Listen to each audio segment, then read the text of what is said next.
Hello friends, आपका पंडित technical classes में स्वागत है। पिछली क्लास में हम लोगों ने स्पीड टाइम कर्व के बारे में पढ़ा था। आज उसी को कंटिन्यू करेंगे जो कि ट्रैक्शन सब्जेक्ट में आता है। इलेक्ट्रिकल फिफ्थ सेमेस्टर का ये सब्जेक्ट है। आज हम लोग देखेंगे मैक्सिमम या क्रेस्ट स्पीड, कि मैक्सिमम या क्रेस्ट स्पीड किसे कहते हैं, देख लेते हैं उसको। एवरेज स्पीड क्या है, शेड्यूल्ड स्पीड क्या है, उसके फार्मूलाज के बारे में भी हम लोग डिस्कस करेंगे। तो चलिए देखते हैं। मैक्सिमम और क्रेस्ट स्पीड, ये दोनों को हम बता सकते हैं, या तो इसे मैक्सिमम स्पीड बता सकते हैं या क्रेस्ट स्पीड बोल सकते हैं। It is the maximum speed attend bye a train during a run.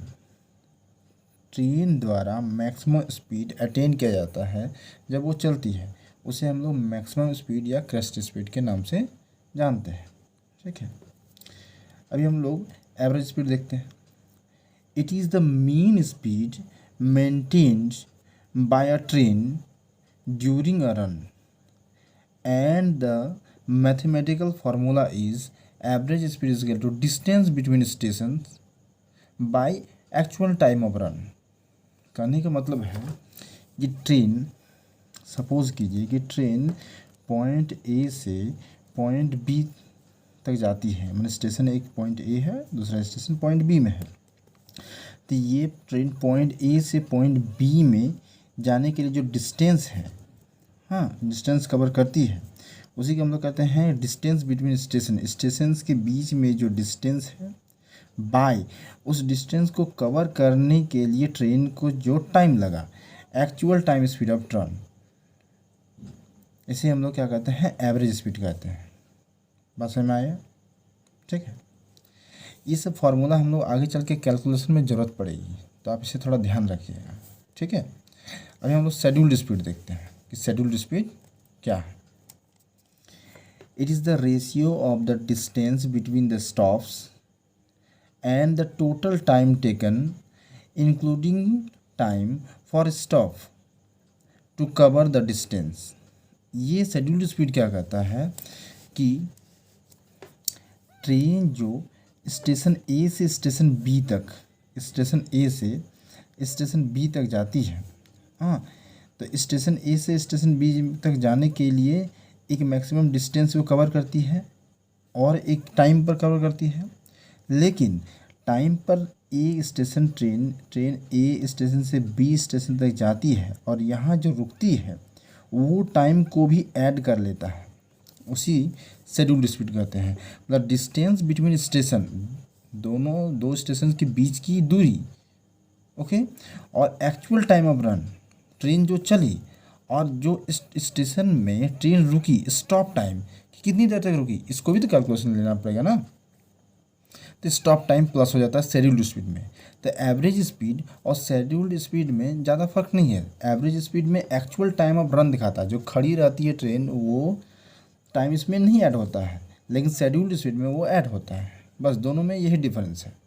Okay, अब देख लेते हैं कि फैक्टर्स अफेक्टिंग शेड्यूल्ड स्पीड, कि शेड्यूल्ड स्पीड जो होता है क्या क्या फैक्टर्स अफेक्ट करता है। ठीक है, तो जैसे शेड्यूल्ड स्पीड क्या करता है, क्रेस्ट स्पीड, मतलब मैक्सिमम स्पीड क्या करता है, इसको अफेक्ट करता है।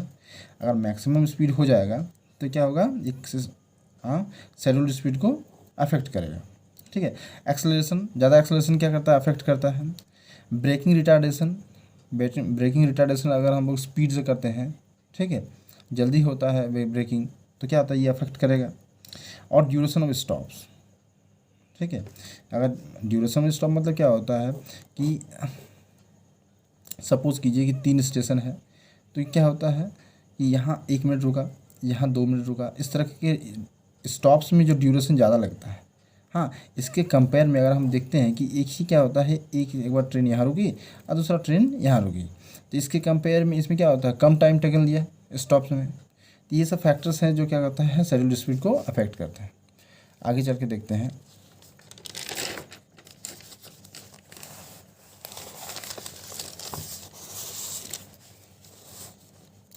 अभी हम लोग मेन पॉइंट देखने वाले हैं, ट्रेपेजॉइडल स्पीड टाइम कर्व।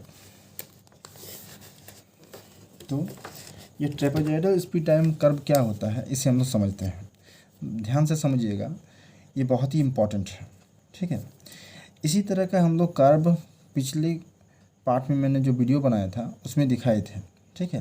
थोड़ा समझ लेते हैं कि एक्स एंड वाई एक्सिस दो एक्सिस है, X axis and Y axis है, इसके अंडर में कर्व को हम लोग ड्रॉ किए हैं, ठीक है। एक्स एक्सिस पे हम लोग टाइम को लिए हैं जो सेकंड में हम लोग मेज़र करते हैं, ठीक है, और वाई एक्सिस में हम लोग किलोमीटर पर आवर में स्पीड लिए हैं, ठीक।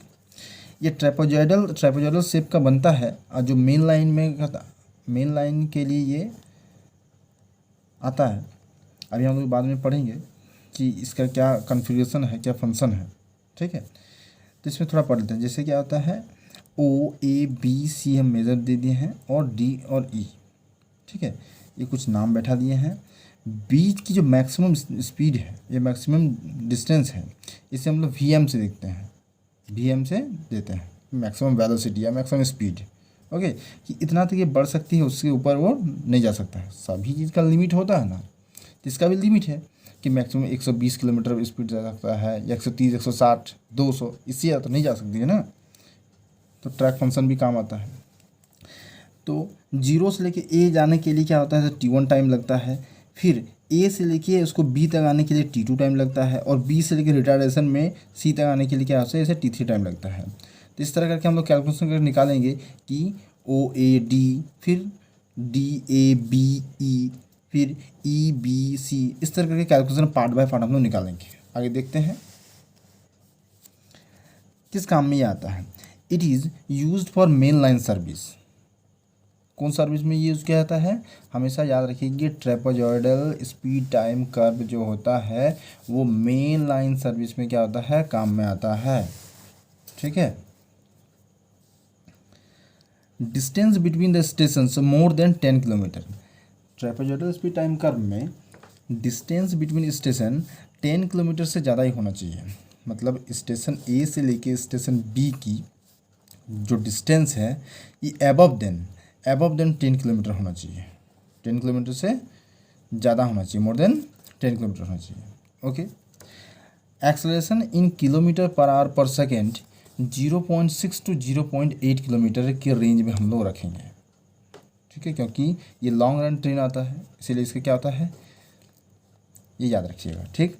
रिटार्डेशन इन किलोमीटर पर आवर पर सेकेंड, तो रिटार्डेशन कितना स्पीड से हम रिटार्डेशन कर सकते हैं, तो 1.5 किलोमीटर पर आवर पर सेकेंड की स्पीड से क्या कर सकते हैं, इसको रिटार्ड कर सकते हैं, ओके। ये तो कुछ बेसिक थे।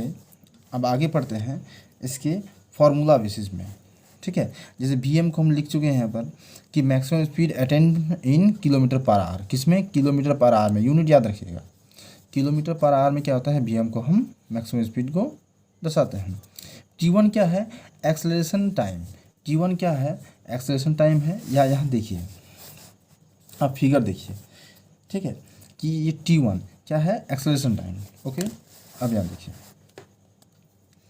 T2 क्या है, फ्री रनिंग टाइम। अब इसके लिए हम लोग आप दिखा रहे हैं आपको, ठीक है। T2 क्या मेरा है कि फ्री रनिंग टाइम है, और T3 retardation time, okay. Alpha मेरा है acceleration in kilometre per hour पर सेकेंड। यहाँ देखिए, याद रखिएगा, किलोमीटर पर आवर पर सेकेंड रिटार्डेशन में, एक्सेलरेशन में और रिटार्डेशन में लगता है सिर्फ, ठीक है। अल्फ़ा में लगेगा किलोमीटर पर आवर पर सेकेंड, और बीटा में लगेगा रिटार्डेशन इन किलोमीटर पर आवर पर सेकेंड, ठीक है। एस फॉर क्या होता है, total distance for run in kilometre, ठीक है, कि एस जो होता है, यहाँ देखिए, एस जो है ये T1 + T2 और T3 में मिलकर जो डिस्टेंस को कवर करता है, ठीक है। या आप यूँ कह सकते हैं कि एस जो होता है S equal to S1 + S2 + S3 कह सकते हैं हम लोग, कि ये T1 टाइम में जितना डिस्टेंस ट्रेवल किया, T2 टाइम में जितना डिस्टेंस ट्रेवल किया, और T3 टाइम में जितना डिस्टेंस ट्रेवल किया, सारा का योग जो होता है, सारा का एडिशन क्या होगा, हम एस कर सकते हैं, ओके, ठीक है। और टी, कैपिटल टी हम लोग क्या कर सकते हैं कि T1 + T2 + T3, got it, ठीक है। आगे देखते हैं एक्सेलरेशन का फॉर्मूला क्या होता है, कि change in velocity during acceleration by time for acceleration. ठीक है, तो एक्सेलरेशन को हम लोग अल्फा से डिनोट करते हैं। यहाँ देखिए, change in velocity during acceleration V हो रहा है, वेलोसिटी में चेंज हो रहा है एक्सेलरेशन के दौरान, और क्या होता है बाय टाइम फॉर एक्सेलरेशन, कि एक्सेलरेशन करने में कितना टाइम लगा, तो t1 लगा, एक्सेलरेशन करने में t1 टाइम लगा।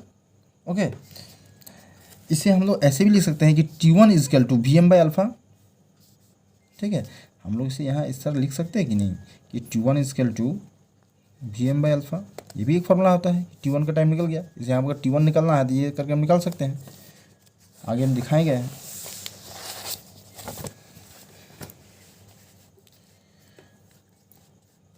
देखिए, तो t1 इजकल क्या होता है V M by alpha. Okay, अब रिटार्डेशन के लिए क्या करें, रिटार्डेशन को हम लोग बीटा से डिनोट करते हैं, याद रखिएगा, रिटार्डेशन को हम लोग बीटा से डिनोट, जिसे बीटा कहते हैं। ठीक है, तो change in velocity during retardation, velocity में चेंज होता है रिटार्डेशन के दौरान। ठीक है, और स्पीड में रिटार्डेशन करेंगे, ट्रेन में ब्रेक लगाएंगे, मैकेनिकल ब्रेक हो या इलेक्ट्रिकल ब्रेक हो, जो हम अप्लाई करेंगे, तो ट्रेन की जो मूवमेंट है, जो स्पीड है, उसमें तो कुछ कमी आएगी ना। तो वेलोसिटी में चेंज हुआ ना, स्पीड में घट गई मतलब चेंज हुआ, बढ़ा या घटा मतलब चेंज हुआ। तो change in velocity during retardation by time for retardation.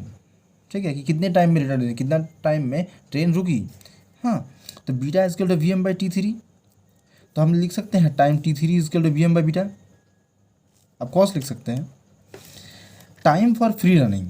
अब हमको time for free running, free running time में मतलब इस ग्राफ में हम लोग देखते हैं, तो फ्री रनिंग टाइम क्या है, ये टाइम क्या है, फ्री रनिंग का टाइम है। ये तो एक्सेलरेट करता है, ओ से लेके ए में एक्सेलरेट करता है, और बी से लेके सी में रिटार्डेट करता है। हाँ, अगर आप मेरे पहले के वीडियो देखेंगे तो आपको बेहतरीन ढंग से समझ में आएगी, कहीं भी थोड़ा सा भी दिक्कत नहीं होगी। ओके,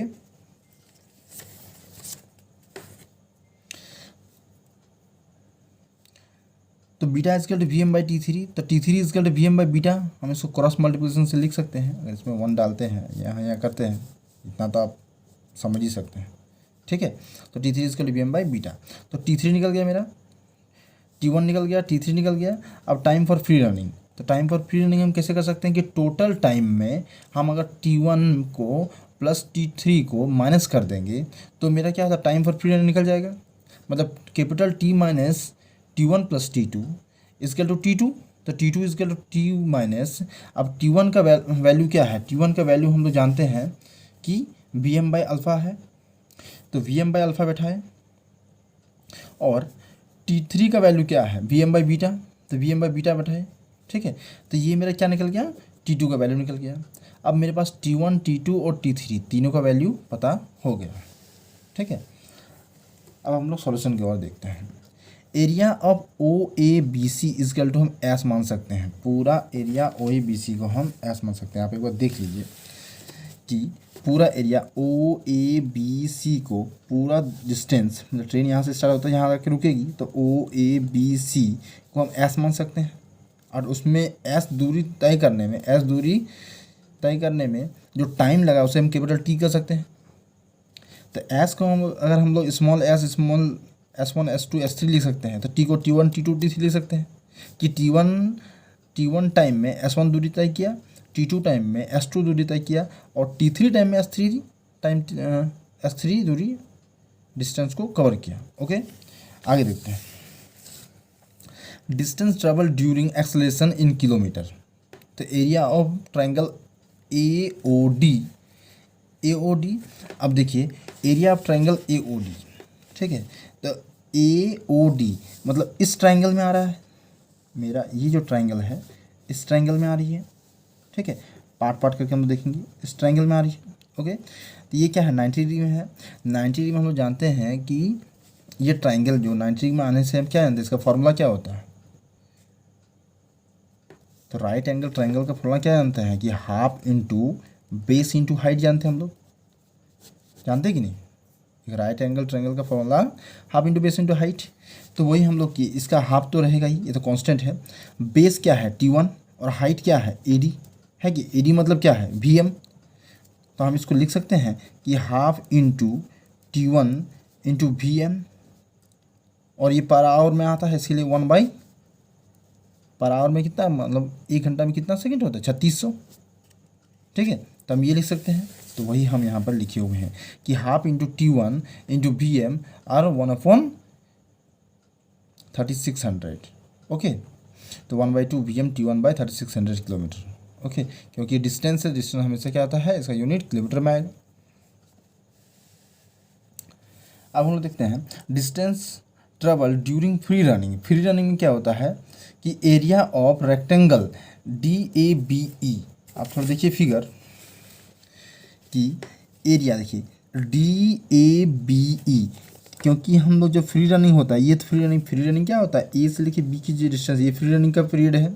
ठीक है, तो ये एरिया कवर करती है, ये एरिया, ये डॉटेड लाइन कवर करती है। ठीक है, तो ये रेक्टेंगल है। ठीक है, ABED या DABE ये क्या है, रेक्टेंगल फॉर्म करता है। तो रेक्टेंगल का फॉर्मूला क्या होता है, बोलिए, rectangle formula base into height, L into B, sorry L into B, हमें अकॉर्डिंग टू ये बोले थे। तो क्या होता है, लंबाई इंटू चौड़ाई। ओके, तो इसको हम फॉर्म किए।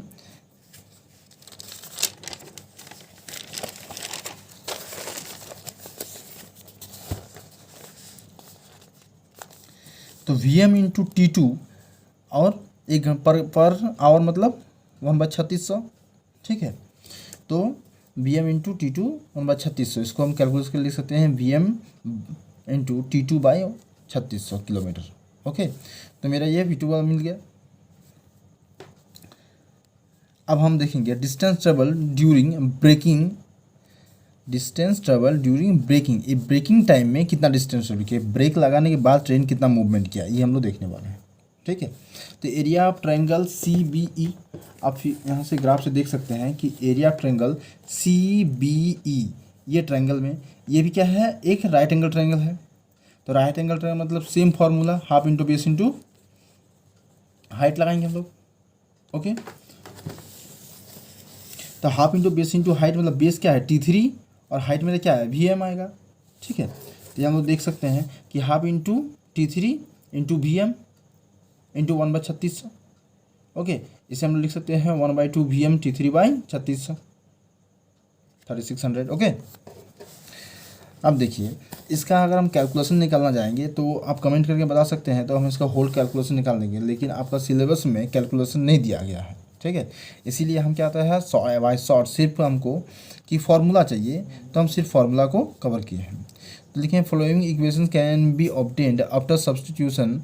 देखिए यहाँ पर हम लिख दिए हैं कि derivation is not in the syllabus, आपके सिलेबस में डेरिवेशन, डिप्लोमा के सिलेबस में डेरिवेशन नहीं दिया गया है। ठीक है, फिर भी अगर आपको डेरिवेशन चाहिए तो आप कमेंट करके बता सकते हैं। Okay, 1/α plus 1/β is equal to क्या आता है 7200 एस फॉर डिस्टेंस, दूरी, बाई VM स्क्वायर, ब्रैकेट में हम लिख सकते हैं VM/VA -1। ये फार्मूला आप याद रखिएगा, ये बहुत काम आने वाला है अभी हम लोग जब कैलकुलेशन सॉल्व करेंगे तो। And VM is equal to, VM मतलब crest speed, maximum speed is equal to T minus √T² minus 14,000 KS/2K। यहाँ पर K क्या है, तो K एक कॉन्स्टेंट है, जहाँ K is equal to 1/2 alpha plus 1/2 beta है। ठीक है, आप ये याद रखिएगा, ये फार्मूला और ये फार्मूला याद रखिएगा जो बहुत काम आने वाली है। ठीक है, आप अगर इसे गौर से स्टडी करते हैं तो आपको कहीं भी कैलकुलेशन में दिक्कत नहीं आने वाली है।